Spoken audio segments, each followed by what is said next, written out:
बाईकवर एका व्यक्तीने अशा पद्धतीचं ही निंदनीय म्हणजे ॲसिड फेकून हे कृत्य केलेलं आहे।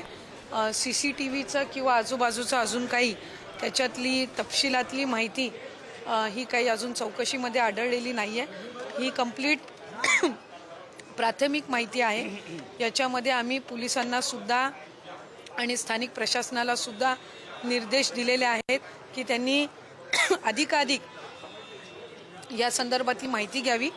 मुलीवर साधारणपणे दुपारी ही घटना घडलेली आहे, त्यामुळे तिच्या कुटुंबासोबत सुद्धा अधिकची आणखीन इंटरोगेशन किंवा माहिती घेण्याची सुरुवात झालेली नाही आहे। त्यामुळे थोडं तिचा उपचार होऊन ती स्थिर स्थावर झाल्यानंतर तिच्या आईकडून आणि मावशीकडून सुद्धा अधिकची माहिती ही घेण्यात येईल। शाळा प्रशासनाकडून सुद्धा त्या संदर्भातली अधिकची माहिती घेण्यात येईल। शासनाची आणि महिला व बालविकास विभागाची जी मनोधैर्य योजना आहे, याच्यातून आम्ही त्या कुटुंबाला, त्या पीडित मुलीला आर्थिक सहाय्य करण्याच्या दृष्टिकोनातून स्थानिक पातळीवरून प्रस्तावाची मागणी केलेली आहे आणि तिच्या उपचाराची त्या पद्धतीनं जी जबाबदारी आहे ते शासन घेत आहे। काही पण आरोपी फरार आहे आणि त्यामुळे बोललं जात आहे की सरकार नेमकं करतं नाही, कायदा सुव्यवस्था नाही आहे, पॅनिक क्रिएट होत आहे, तणावाचं वातावरण परिसरामध्ये निर्माण झालं। आत्ता जी मी आपल्याला माहिती दिली ही प्राथमिक आहे। या संदर्भातली सविस्तर सखोल चौकशी करण्याचे आदेश हे शासनाच्या वतीने गृह विभाग आणि महिला व बालविकास विभागाच्या वतीने सुद्धा स्थानिक पोलीस प्रशासनाला दिलेले आहेत। आम्ही बारकाईनं त्याच्या संदर्भामध्ये लक्ष ठेवून आहोत। याच्यामध्ये अधिक ती पीडित जी मुलगी आहे, तिची आई, मावशी असेल, कुटुंब असेल, आणखीन घाबरलेले असल्यामुळे त्यांच्याकडे त्या संदर्भातली अधिकची म्हणजे इंटरोगेशन ही पोलिसांकडून अजून झालेली नाही आहे।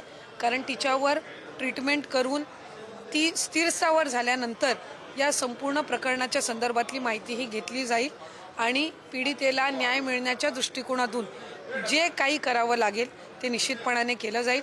मी स्वतःसुद्धा SP-सोबत त्या ठिकाणी बोलली आणि आरोपीच्या संदर्भातली जी काही सखोल चौकशी आहे ती सुरू आहे। तिथे आजूबाजूला कुठले CCTV कॅमेराज आहेत का, तर या संदर्भामधली सुद्धा त्या ठिकाणी स्थानिक पातळीवर सर्व पोलीस यंत्रणेच्या माध्यमातून ती चौकशी सुरू आहे। काही प्राथमिक कारण समजलंय या नाही, अजून साधारणपणे त्या संदर्भातलं ती जी पीडित मुलगी आहे तिच्यावर उपचार सुरू आहेत। साधारणपणे 7% 60% बर्न्स हे तिला आहेत आणि तिच्यावर उपचार सुरू असल्यामुळे ती घाबरलेली असल्यामुळे तिने त्या आरोपीचा जो आहे त्याचा चेहरा बघितलेला आहे का, कोण परिचित आहे का, ह्या संदर्भातली तिची जी काही आत्ताची मानसिकता आहे त्याच्यामुळे ती स्थिरस्थावर होईपर्यंत त्याबद्दलची अधिक तिला असे प्रश्न विचारून तिला मानसिकरित्या आणखीन त्या ठिकाणी टॉर्चर करण्यापेक्षा ती स्थिरस्थावर झाल्यानंतर तिचे म्हणजे थोडी स्टेबल झाल्यानंतर ती असेल, तिची आई असेल, मावशी, मला जी प्राथमिक माहिती मिळाली त्यानुसार ती मावशीकडे राहते, त्याच्यामुळे त्यांचीसुद्धा अधिकची माहिती त्यांच्याकडून सुद्धा घेतली जाईल। प्रसंगी शाळा प्रशासनाची अवतीभोवती जे त्यावेळेला होते त्यांनी त्या जो काही आरोपी आहे त्याला बघितलेला आहे का, तर या संदर्भातल्या तपशिलामध्ये पोलीस यंत्रणा ही त्या ठिकाणी जात आहे आणि आरोपी हा सोडला जाणार नाही, त्याच्यावर कडक कारवाई ही केली जाईल आणि कुटुंब म्हणून किंवा ती